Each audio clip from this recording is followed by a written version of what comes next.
సిద్దిపేట జిల్లా ఆసుపత్రిలో ఒక అమానవీయ ఘటన మనం చూస్తున్నాం. కుర్చీలు లేక నేలపై కూర్చుంటున్నారు గర్భిణీలు. ఓపీ దగ్గర కనీస సౌకర్యాలు లేక తీవ్ర ఇబ్బందులు పడుతున్నారు.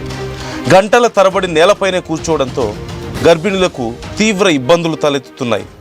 నెలలు నిండిన గర్భిణులను నేలపై కూర్చోబెట్టడంతో ఆసుపత్రి అధికారులు సిబ్బందిపై స్థానికులు ఆగ్రహం వ్యక్తం చేస్తున్నారు. గర్భిణులకు కనీస సౌకర్యాలు కల్పించరా అంటూ ఫైర్ అవుతున్నారు.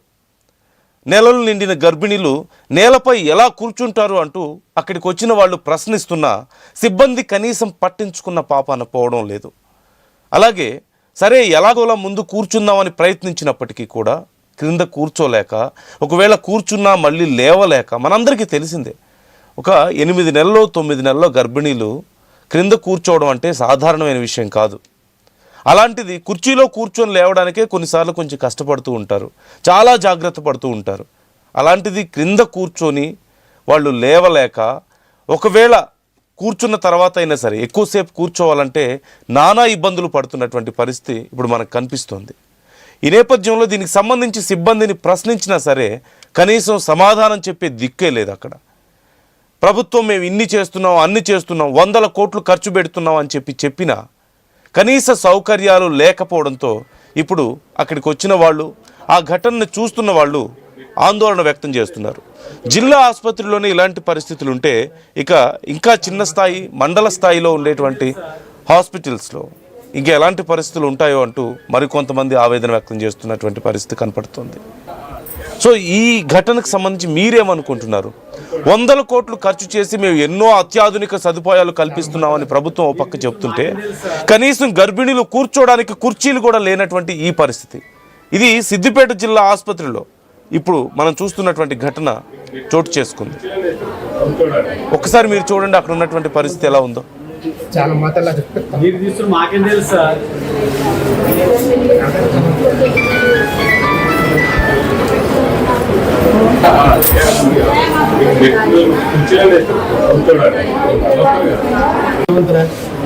చాలా మాటలా చెప్తారు, మీరు తీసుకుని మాకేం తెలుసు సార్.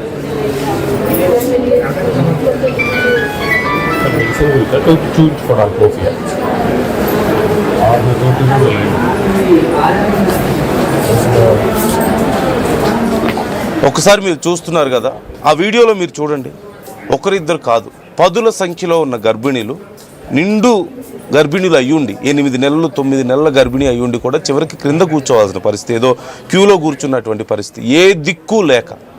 ప్రభుత్వ ఆసుపత్రులు అంటే ప్రజల డబ్బులతోనే మెయింటైన్ అయ్యేటువంటి ఆసుపత్రులు కదా. అక్కడ డాక్టర్స్కైనా స్టాఫ్కైనా ప్రతి మెడిసిన్కి మనం కట్టే ట్యాక్సులతోనే మన కోసం నిర్మించుకున్న హాస్పిటల్స్ అవి. ఇంకో పక్క ప్రభుత్వాలు 100 కోట్లు ఖర్చు పెడుతున్నామని చెప్తున్నారు. మరి సిద్దిపేట జిల్లాలో ఏమైందా పరిస్థితి? ఆ డబ్బులన్నీ ఎక్కడికి పోతున్నాయి? అక్కడికి వచ్చిన గర్భిణీలు చూడండి మీరు ఎంత దారుణమైన స్థితిలో వాళ్ళు కింద కూర్చుంటున్నారు, ఎన్ని అవస్థలు పడుతున్నారో మీరు చూస్తున్నారు కదా. దీనికి సంబంధించి డీటెయిల్స్ తెలుసుకుందాం. మహేష్ జాయిన్ అవుతున్నారు, మా ప్రతినిధి మహేష్.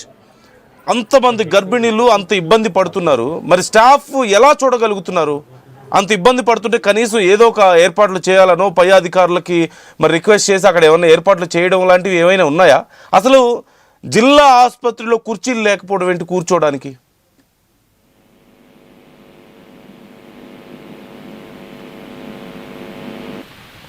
మహేష్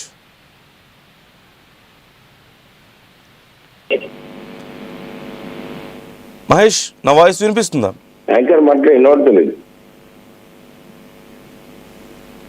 యా, మరికొద్దిసేపట్లో మహేష్ మనతో జాయిన్. యా మహేష్ నా వాయిస్ వినిపిస్తుందా మీకు? యా మహేష్, ఏంటి అక్కడ పరిస్థితి? కనీసం కుర్చీలు కూడా లేకపోవడం ఏంటి? వాళ్ళు అలా కింద కూర్చొని అంత ఇబ్బందులు పడుతుంటే ఆ స్టాఫ్ అయినా అక్కడ మేనేజ్మెంట్ అయినా ఎలా చూడగలుగుతున్నారు? వాళ్ళ కళ్ళతో వాళ్ళు చూసి కనీసం పట్టించుకోకుండా ఎలా ఉన్నారు? ఇన్ని రోజులు ఏమైంది అసలు? అక్కడ కుర్చీలు ఎందుకు లేవు హాస్పిటల్లో? ఖచ్చితంగా కాదు, సిద్దిపేట ప్రభుత్వ ఆసుపత్రి గర్భిణులకు కేర్ ఆఫ్ అడ్రస్ గా చెప్పుకోవచ్చు. ఎందుకంటే గతంలో ఒక ప్రభుత్వ ఆసుపత్రికి రావాలంటే జంకుతున్న పరిస్థితిలో మాజీ మంత్రి హరీష్ రావు చొరవతో ప్రతిసారి కూడా మానిటరింగ్ చేస్తుంటారు. కానీ ఈ మధ్యన మరి హరీష్ రావు హాస్పిటల్ రాకపోవడమా ఏంటి అని చెప్పి ప్రధానంగా ఒక సమస్యగా చెప్పుకోవచ్చు. అక్కడ చూస్తుంటే వైద్యం కోసం వచ్చి ఆసుపత్రి ఆవరణలో కింద కూర్చున్న గర్భిణీలుగా చెప్పుకోవచ్చు. గర్భిణులకు కనీస సౌకర్యాలు ఏర్పాటు చేయని సిబ్బందిగా చెప్పుకోవచ్చు. ఎందుకంటే ఉదయం నుంచి కిందనే కూర్చుని గర్భిణులు అవస్థలు పడుతున్నారు. ఆసుపత్రి సిబ్బంది తీరుపై గర్భిణులు ఆగ్రహం వ్యక్తం చేస్తున్న పరిస్థితి. ఎందుకంటే ఇక్కడ చూడొచ్చు, ఓపీ మాత్రం ప్రతిరోజు జిల్లా ఆసుపత్రికి 1200 వరకు ఓపీ చేసుకుంటారు. అదేవిధంగా డెలివరీకి సంబంధించిన ఓపీ 150 నుంచి 200 లోపు మంది అక్కడికి ఒక టెస్టులు చేసుకోవడానికి గర్భిణీలు వస్తుంటారు. ప్రతిరోజు కూడా 2-3 డెలివరీ కేసులు కూడా నమోదవుతాయి. నెలకు సుమారు 120 వరకు డెలివరీలు అవుతాయి. ఈ యొక్క 300 పడకల బెడ్కు సంబంధించి ఆసుపత్రిలో ఇటువంటి దారుణం చోటు చేసుకోవడానికి ప్రతి ఒక్కరు కూడా అయితే జిల్లా ప్రజలు జీర్ణించుకోలేకపోతున్న పరిస్థితి. ఎందుకంటే గర్భిణీలకు ఎటువంటి సౌకర్యాలు లేకపోవడము, వచ్చేటువంటి పేషెంట్లకు కూడా ఎటువంటి గైడ్ చేయాలన్నా కూడా ఎవరు చెప్పకపోవడం అన్ని చూసుకుంటుంటే ఈ యొక్క ఆగ్రహం వ్యక్తం చేస్తున్నారు. ఇప్పటికీ హరీష్ రావు కూడా ప్రతిసారి వస్తుంటాడు. ఈ మధ్యలో ఈ యొక్క ఆసుపత్రికి రాకపోవడమా ఏంటి, మరి ఎందుకు నిర్లక్ష్యం వహిస్తున్నారని చెప్పి ప్రధానంగా స్థానికులు కూడా వాపోతున్న పరిస్థితి. ఏది ఏమన్నట్టు జిల్లాకు సంబంధించిన ఆసుపత్రికి రద్దీ ఉండే ప్రాంతానికి ఖచ్చితంగా జిల్లా అధికారులు పట్టించుకొని వచ్చేటువంటి ఎవరైతే పేషెంట్స్ ఉన్నారో వారికి అనుగుణంగా ఉండాలి తప్ప ఇంత పెద్ద హాస్పిటల్ ప్రధానంగా ఆరోపిస్తున్నారు. నందు మహేష్, ఇప్పుడు రెగ్యులర్ గా ఎమ్మెల్యేలు, అది అధికారంలో ఉన్న ప్రతిపక్షంలో ఉన్న స్థానిక ఎమ్మెల్యేలు ఎంపీలు వచ్చి చెక్ చేయాల్సిన పరిస్థితి కంటే కూడా అక్కడ సూపరింటెండెంట్స్ ఉంటారు కదా, వాళ్ళ పని అది కదా. హాస్పిటల్లో అన్ని బాగా జరుగుతున్నాయో లేదో చూసుకోవడం, అక్కడ స్టాఫ్ ఉంటారు, వాళ్ళ పని అదే కదా. హెచ్ఓడీలు ఉంటారు, సీనియర్ డాక్టర్స్ ఉంటారు. ఇంతమంది ఉండి ఇలాంటి ఒక పరిస్థితి ఏంటి అంటే, ఇది ఇప్పుడు కొత్తగా ఉన్న పరిస్థితి?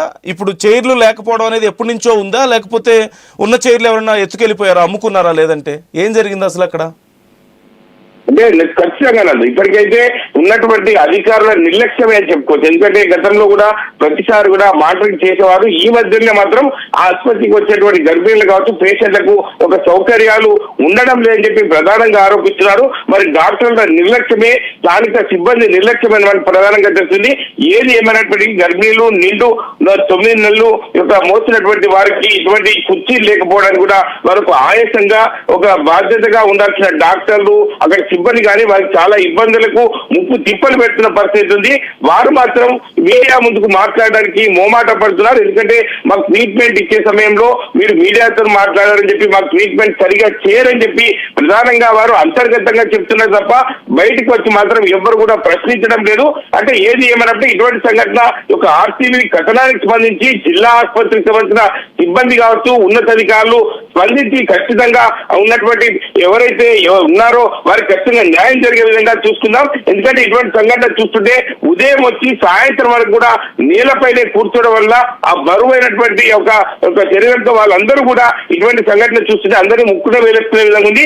ఏది ఏమైనా జిల్లా ఆసుపత్రి అధికారులు వెంటనే స్పందించి ఒక గర్భిణులకు న్యాయం జరిగే విధంగా ఉండాలి. సంబంధిత రాజకీయ నాయకులు వస్తేనే ఇటువంటి ఒక ఏర్పాటు చేస్తారని కాకుండా ఇకనైనా ఖచ్చితంగా వారికి అన్ని సౌకర్యాలను ఏర్పాటు చేయాలని చెప్పి ప్రధానంగా ఆర్టీవీ కోరుకుంటుంది. ఏం చేయమన్నప్పుడు ఇటువంటి సంఘటన చూసుకుంటే జిల్లా ప్రజలకు అంటే ఇక్కడ ఇదొక్కటే కాదు, అంటే ఇటు కరీంనగర్ కావచ్చు, అదేవిధంగా మెదక్ కావచ్చు, ఇది సంబంధించిన సిద్దిపేట జిల్లా ప్రజలు, అదేవిధంగా నిజామాబాద్ సంబంధించిన కామారెడ్డి జిల్లా ప్రజలు కూడా ఈ సిద్దిపేట జిల్లాకు వచ్చి సేవలను వినియోగించుకునే అవకాశం ఉంది. కాబట్టి ఖచ్చితంగా సంబంధించిన డాక్టర్స్ కానీ ఉన్నతాధికారులు స్పందించి వెంటనే సౌకర్యాలు మెరుగుపరిచే విధంగా చూసుకోవాలని చెప్పి కోరుకుంటున్నారు. నందు right thank you Mahesh, thanks for the updates. ఈ విషయంలో మరి హరీష్ రావు గారికి ఈ సమాచారం